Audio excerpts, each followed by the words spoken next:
नमस्कार, बहुत स्वागत है आपका डेली 24 भारत में। मैं हूं आपके साथ अनीता शर्मा। शुरुआत करते हैं देश दुनिया की बड़ी खबरों से और बड़ी जानकारी। प्रधानमंत्री नरेंद्र मोदी ने राज्यों से विकास को चुनौतियों से निपटने के लिए बड़ी सलाह दी। ऐसे में पीएम मोदी ने जीडीपी आकलन पर जोर दिया है। बड़ी जानकारी आपको दे दें कि विकास की चुनौतियों से निपटने का दिया सुझाव। प्रधानमंत्री नरेंद्र मोदी ने राज्यों से निवेश आकर्षित करने की अपील की है और ऐसे में प्रधानमंत्री नरेंद्र मोदी ने बड़ी जानकारी दी है। नीति आयोग की बैठक में पीएम मोदी का बड़ा संदेश। प्रधानमंत्री नरेंद्र मोदी ने राज्यों से विकास की चुनौतियों से निपटने के लिए जिला स्तर पर जीडीपी का आकलन तैयार करने का आह्वान किया है। नीति आयोग की गवर्निंग काउंसिल की बैठक में प्रधानमंत्री ने कहा कि राज्यों की जमीनी स्तर पर आर्थिक गतिविधियों का सटीक आकलन करने के लिए जिला स्तर पर जीडीपी अनुमान विकसित करना चाहिए।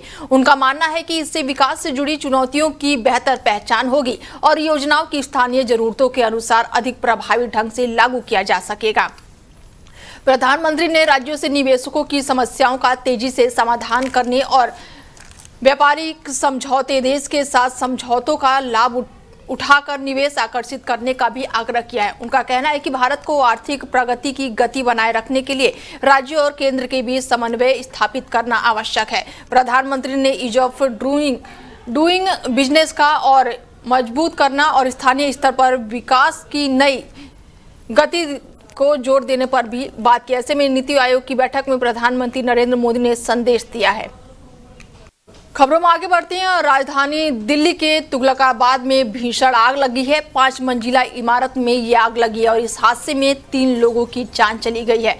छत का ताला काटकर और लोगों को बाहर निकाला गया है। बड़ी जानकारी आपको दे दें कि दिल्ली के तुगलकाबाद में भीषण आग लगी है। 5 मंजिला इमारत पर यह भीषण आग लगी है और इस हादसे में 3 लोगों की जान चली गई है और छत का ताला काटकर लोगों को बाहर निकाला गया है। दिल्ली के तुगलकाबाद इलाके में बीती रात एक बिल्डिंग में लगी आग में 3 लोगों की मौत हो गई है और यहाँ इस आग में कई लोगों के फंसे होने की भी जानकारी निकलकर सामने आई थी, जिसके बाद से मौके पर चल रहे रेस्क्यू ऑपरेशन में 6 लोगों को सुरक्षित बाहर निकाला गया, लेकिन 3 लोगों की जान नहीं बचाई जा सकी।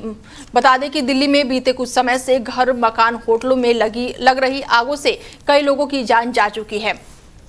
दिल्ली के साकेत इलाके में चल रहे होटल फ्लोरिश इनमें लगी आग में 21 लोगों की जान चली गई, जिसमें कई विदेशी भी शामिल थे और अब तुगलकाबाद इलाके में लगी आग में 3 लोग जिंदा जल गए हैं। दिल्ली के तुगलकाबाद इलाके में देर रात एक ग्राउंड प्लस 5 मंजिला इमारत में यह आग लगी है और आग जो है मकान में खड़े वाहन में लगी थी, जिससे पूरी इमारत धुएं से भर गई और कई लोग अंदर ही फंस गए। दिल्ली फायर सर्विस की टीम ने रेस्क्यू ऑपरेशन चलाकर 6 लोगों को सुरक्षित बाहर निकाला और अस्पताल पहुंचाया।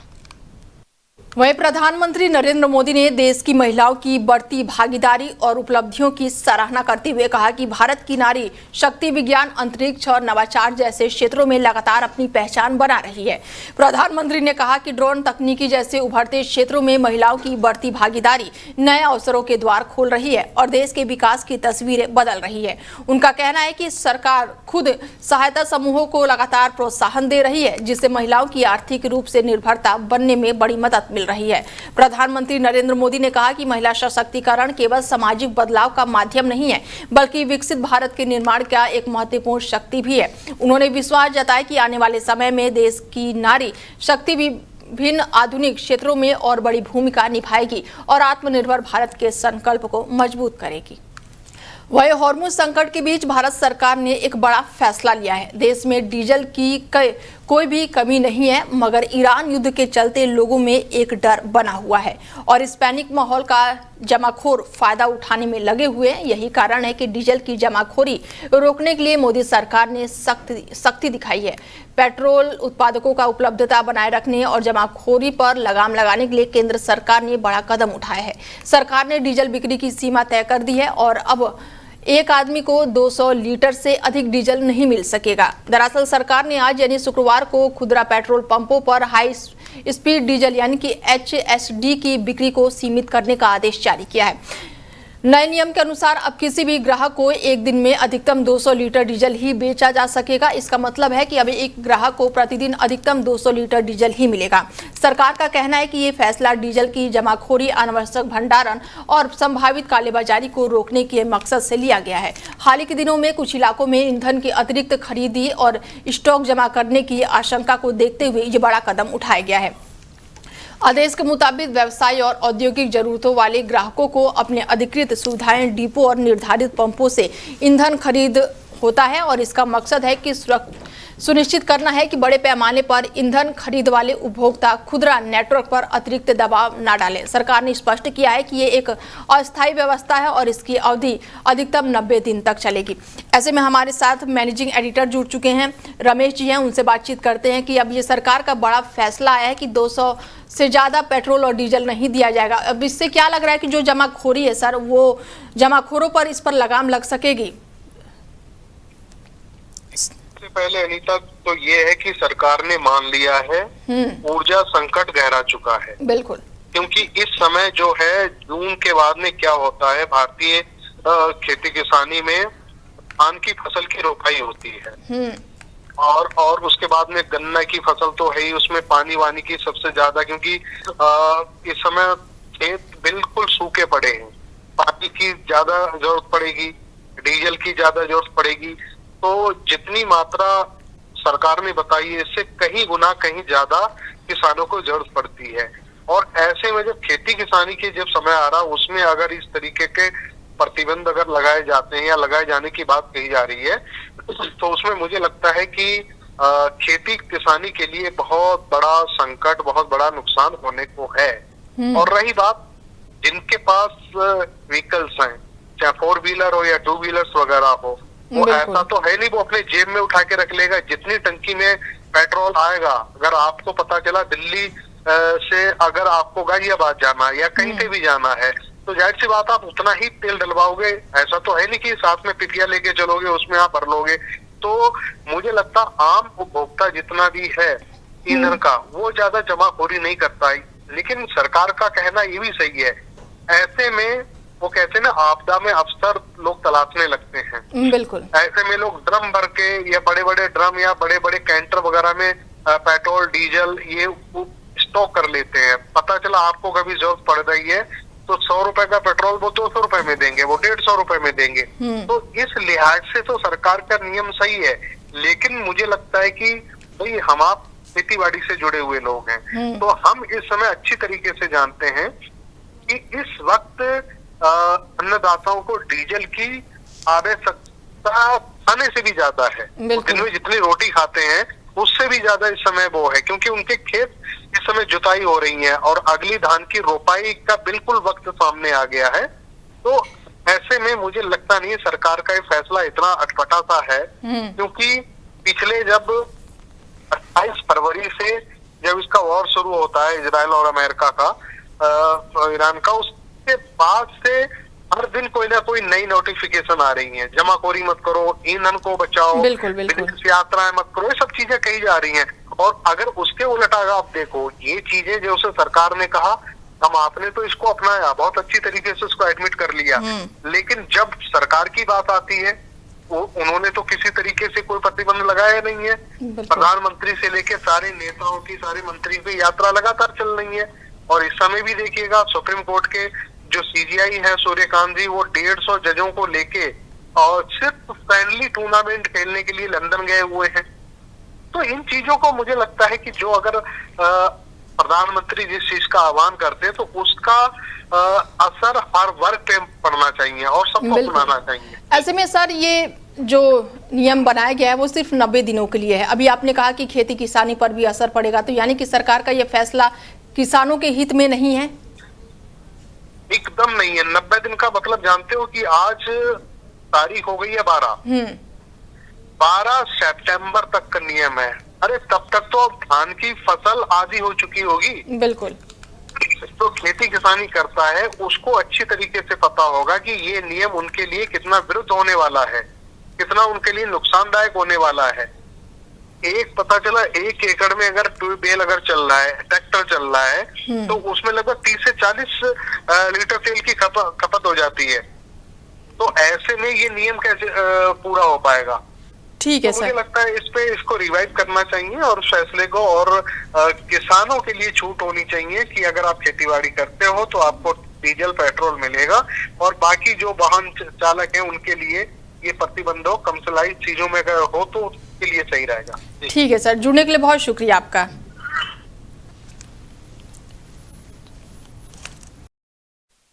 वहीं विदेश मंत्री एस जयशंकर ने रूस से तेल खरीद को लेकर भारत के रुख का बचाव करते हुए यूरोपियन देशों पर दोहरे मापदंड अपनाने का आरोप लगाया है। उन्होंने कहा कि भारत अपनी ऊर्जा सुरक्षा और राष्ट्रीय हितों को ध्यान में रखते हुए फैसला करता है और इस मुद्दे पर किसी भी तरह का दबाव में काम नहीं करता है। जयशंकर ने कहा कि जिन यूरोपियन देशों ने सालों तक ऐसे हथियार बेचे जिनका इस्तेमाल भारत के खिलाफ हुआ है, वही देश अब भारत के रूस से तेल खरीदने पर सवाल उठा रहे हैं। उन्होंने ये भी खुलासा किया कि साल 2022 में अमेरिका ने खुद भारत से रूसी तेल खरीद जारी रखने का आग्रह किया था ताकि वैश्विक तेल बाजार की स्थिति बनी रहे। विदेश मंत्री ने साफ किया है कि भारत की प्राथमिकता अपने नागरिकों के लिए सस्ती और स्थिर ऊर्जा व्यवस्था करना है और इसी आधार पर फैसला लिया जाता है। उनके इस बयान को रूस यूक्रेन युद्ध और वैश्विक ऊर्जा संकट के बीच भारत के स्वतंत्र विदेश नीति दृष्टिकोण का मजबूत संदेश माना जा रहा है। पश्चिम बंगाल की राजनीति में तृणमूल कांग्रेस के भीतर मचा सियासी घमासान अब संसद तक पहुंच गया है। ताजा घटनाक्रम में पार्टी के बागी सांसदों ने लोकसभा अध्यक्ष ओम बिरला को पत्र भेजकर अलग गुट के तौर पर मान्यता देने की मांग की है। रिपोर्ट के मुताबिक बागी खेमे का दावा है कि उसके पास पार्टी के 2/3 से अधिक सांसदों का समर्थन है, जिससे दल बदल कानून के तहत अलग पहचान की राह आसान हो सकती है। बताया जा रहा है कि बागी सांसदों का ये गुट केंद्र में एनडीए सरकार को समर्थन देने के पक्ष में है और इस पूरे घटनाक्रम को मुख्यमंत्री ममता बनर्जी और अभिषेक बनर्जी के नेतृत्व के लिए बड़ा झटका माना जा रहा है।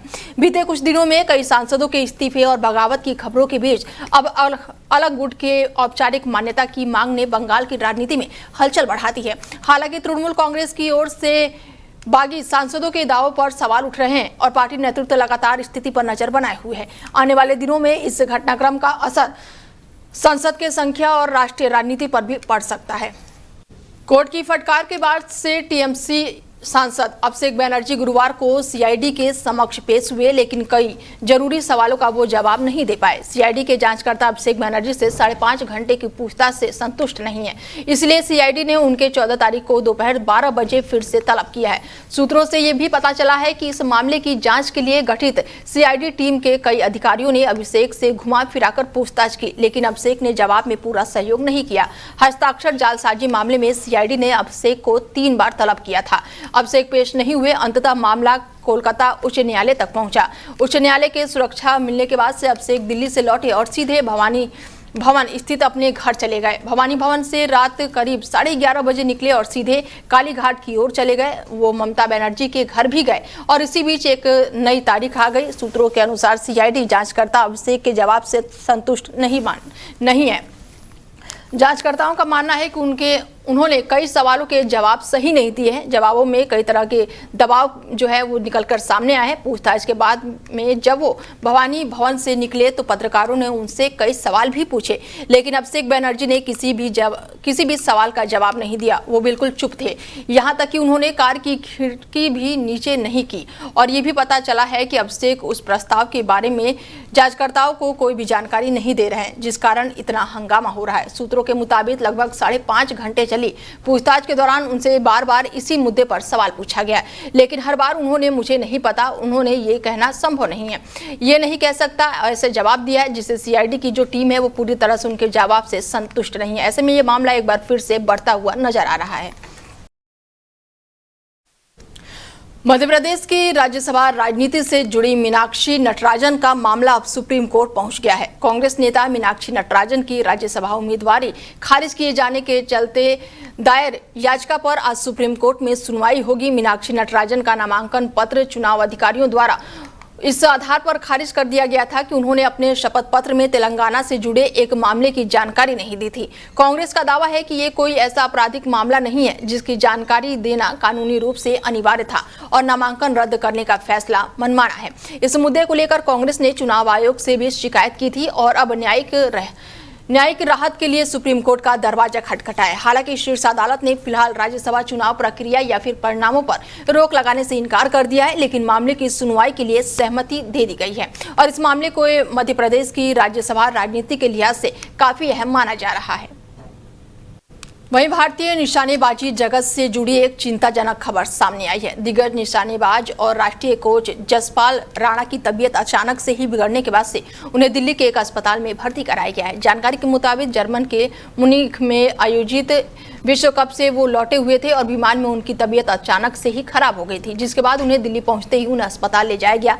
जांच के बाद से डॉक्टरों ने उनका एक मेडिकल प्रोसीजर किया है और स्टेटस भी डाला है। फिलहाल उनकी हालत स्थिर बताई जा रही है और डॉक्टरों की निगरानी में उनका इलाज जारी है।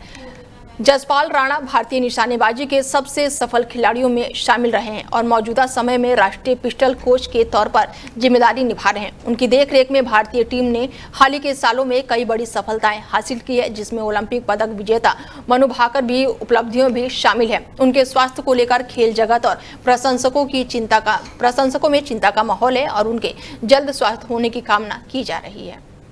फिरोजाबाद में आरएसएस प्रमुख मोहन भागवत की मौजूदगी वाले स्वर्ण शताब्दी एक्सप्रेसवे पर पथराव के मामले में फिरोजाबाद में अज्ञात व्यक्ति के खिलाफ मुकदमा दर्ज कर लिया गया है और ये घटना गुरुवार शाम फिरोजाबाद रेलवे स्टेशन के बाहरी क्षेत्र के पास हुई है, जिससे सुरक्षा एजेंसियों में हड़कंप मच गया है। इस कोच की खिड़की का बाहरी शीशा टूट गया। घटना के समय संघ प्रमुख मोहन भागवत इसी कोच में यात्रा कर रहे थे। हालांकि वो पूरी तरह से सुरक्षित हैं और किसी भी यात्री को कोई चोट नहीं आई है। इस घटना के बाद से तत्काल ही रेलवे स्टेशन पर चेकिंग शुरू कर दी गई। रिपोर्ट के मुताबिक स्वर्ण शताब्दी एक्सप्रेस ट्रेन में पथराव की घटना के बाद रेलवे प्रशासन द्वारा ट्रेन को ट्रुंड्रा जंक्शन से पहले आउटर पर रोक दिया गया था। रेलवे अधिकारियों और सुरक्षा कर्मियों ने मौके पर पहुंचकर संबंधित कोच की जांच की और इस दौरान कोच और यात्रियों की सुरक्षा का निरीक्षण भी किया गया, जिसके बाद से ट्रेन को दिल्ली के लिए रवाना कर दिया गया।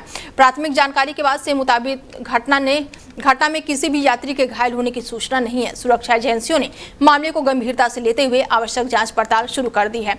चेकिंग के बाद दिल्ली के लिए ट्रेन को रवाना कर दिया गया है। वहीं अज्ञात व्यक्ति की पहचान के लिए रेलवे और पुलिस अधिकारी जुटे हुए हैं। रेलवे पुलिस ने घटना के रेलवे की सुरक्षा व्यवस्था को लेकर और सतर्कता बढ़ा दी है। देखिए, आज शाम को लगभग 7:15 बजे के आसपास ये थाना क्षेत्र हमारा दक्षिण और रसूलपुर का ऑलमोस्ट बॉर्डर पड़ता है। यहीं पर ही ये जानकारी मिली कि ट्रेन पे एक शीशा टूटा है और उसमें किसी व्यक्ति द्वारा पत्थर फेंका गया है। तो उसके बाद में किसी सवारी को कोई क्षति नहीं पहुंची है और ट्रेन सुरक्षित गंतव्य स्थल तक पहुंची है। इसके अतिरिक्त अभी हम लोगों द्वारा सीसीटीवी फुटेजेस देखे जा रहे हैं और ये ट्रेन कानपुर से दिल्ली की तरफ जा रही थी। हमारी 6 टीम्स लगी हैं इसके अंदर। एसओजी सर्विलांस और 2 सीओ साहिबान भी इसमें लगे हैं। एक व्यक्ति को हम लोगों ने हिरासत में भी लिया है और साथ में सीसीटीवी फुटेजेस में जो कुछ चीजें आ रही हैं तो आप लोगों को साझा उसमें की जाएगी। जो जानकारी के हिसाब से एक बार हम लोग और इंटेरोगेशन अपनी टीम्स के माध्यम से कर लें। तहरीर इसमें प्राप्त की जा रही है और उसमें मुकदमा पे पंजीकृत किया जाएगा और तत्काल जो भी इसमें इन्वॉल्व है उसके खिलाफ कार्रवाई की जाएगी। दिल्ली के मालवीय नगर अग्निकांड के बाद से राजधानी में फायर सेफ्टी नियमों को और सख्त बनाने की तैयारी शुरू कर दी गई है। दिल्ली फायर सर्विस ने सरकार को एक अहम प्रस्ताव भेजा है, जिसमें सभी भवनों में स्मोक डिटेक्टर और साथ ही स्प्रिंकलिंग सिस्टम की अनिवार्य करने की सिफारिश की गई है। हाल ही में मालवीय नगर में हुए भीषण अग्निकांड में 21 लोगों की मौत होने के बाद से सुरक्षा मानकों को लेकर कई सवाल खड़े हुए थे और इसी के मद्देनजर फायर विभाग का मानना है कि यदि सभी इमारतों में शुरुआती चेतावनी और आग बुझाने वाली व्यवस्था अनिवार्य कर दी जाए तो आग से होने वाली मौतों में बड़ी कमी लाई जा सकेगी। प्रस्ताव के अनुसार मकान मालिकों और भवन संचालकों के लिए फायर सेफ्टी उपकरण लगाना अनिवार्य किया जा सकता है। इसके साथ ही सुरक्षा मानकों का पालन सुनिश्चित करने के लिए नियमित निरीक्षण और सख्त कार्रवाई की भी प्रावधान किए जा सकते हैं। दिल्ली सरकार इस प्रस्ताव पर विचार कर रही है और आने वाले समय में नई फायर सेफ्टी नीति लागू की जा सकती है। अमेरिका और ईरान के बीच लंबे समय से जारी तनाव अब निर्णायक मोड़ पर पहुंचता हुआ नजर आ रहा है। मीडिया रिपोर्ट के मुताबिक दोनों देशों के बीच समझौते को अंतिम रूप देने की दिशा में तेजी से प्रयास किया जा रहा है और आने वाले दिनों में इस पर औपचारिक मुहर भी लग सकती है। अमेरिकी राष्ट्रपति डोनाल्ड ट्रंप ने दावा किया कि वार्ता अंतिम चरण में पहुंच चुकी है और समझौते के बाद से रणनीतिक रूप से बेहद ही अहम होर्मुज जलडमरू मध्य को फिर से पूरी तरह से खोल दिया जाएगा। रिपोर्ट के अनुसार प्रस्तावित समझौते में संघर्ष विराम को आगे बढ़ाना, परमाणु कार्यक्रम में बातचीत जारी रखना और समुद्री व्यापार को सामान्य करने जैसे मुद्दे शामिल है। हालांकि ईरान की की ओर से अभी तक किसी भी अंतिम समझौते की आधिकारिक पुष्टि नहीं की गई है और तेहरान का कहना है कि कई अहम मुद्दों पर बातचीत अभी बाकी है और इन दोनों देशों के बीच जारी वार्ता पर दुनिया की नजरें टिकी हुई है, क्योंकि होर्मुज जलडमरू मध्य वैश्विक तेल आपूर्ति के लिए बेहद ही महत्वपूर्ण माना जाता है और किसी भी समझौते का असर अंतर्राष्ट्रीय तेल बाजार और पश्चिम एशिया की भू राजनीतिक स्थिति पर पड़ सकता है।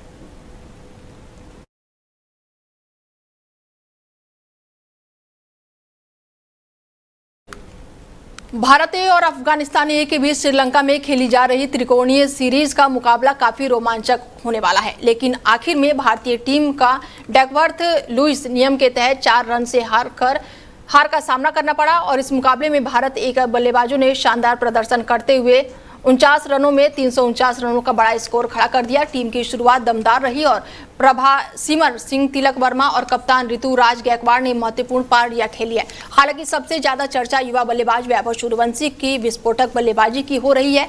वैभव ने महज 22 गेंदों में 44 रन की तेज तर्रार पारी खेलकर एक बार फिर से अपनी प्रतिभा का परिचय दिया है। उनकी पारी में कई शानदार चौके और छक्के देखने को मिले हैं और उन्होंने अफगानिस्तान ए के गेंदबाजों पर लगातार दबाव बनाए रखा। भारत ए के बड़े स्कोर के जवाब में अफगानिस्तान ए की टीम ने भी आक्रामक अंदाज में बल्लेबाजी की और मुकाबले को बेहद ही रोमांचक बना दिया और इसी दौरान बारिश ने खेल में खलल डाला है, जिसके बाद से डकवर्थ लुईस नियम लागू किया गया है। संशोधित लक्ष्य के अनुसार अफगानिस्तान ए की टीम बढ़त बनाए रखने में सफल रही और 4 रन के मुकाबला जीत लिया है और इस हार के बाद से भारत ए की फाइनल में पहुंचने की राह थोड़ी मुश्किल हो गई है और अब भारतीय टीम को अगले मुकाबले में बेहतर प्रदर्शन करना होगा। वहीं वैभव सूर्यवंशी की आक्रामक बल्लेबाजी ने एक बार फिर से क्रिकेट विशेषज्ञों और प्रशंसकों का ध्यान अपनी ओर खींचा है और उन्हें भविष्य का बड़ा सितारा माना जा रहा है।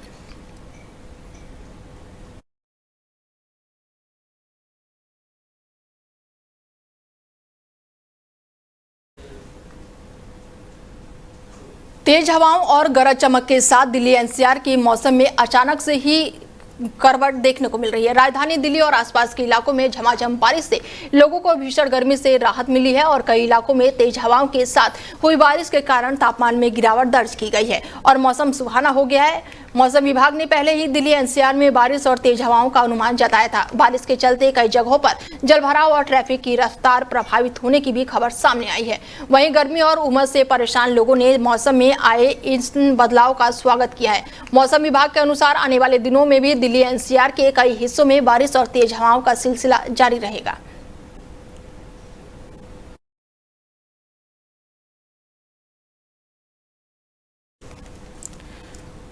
फिलहाल बुलेटिन में मेरे साथ इतना ही। दीजिए इजाजत, नमस्कार।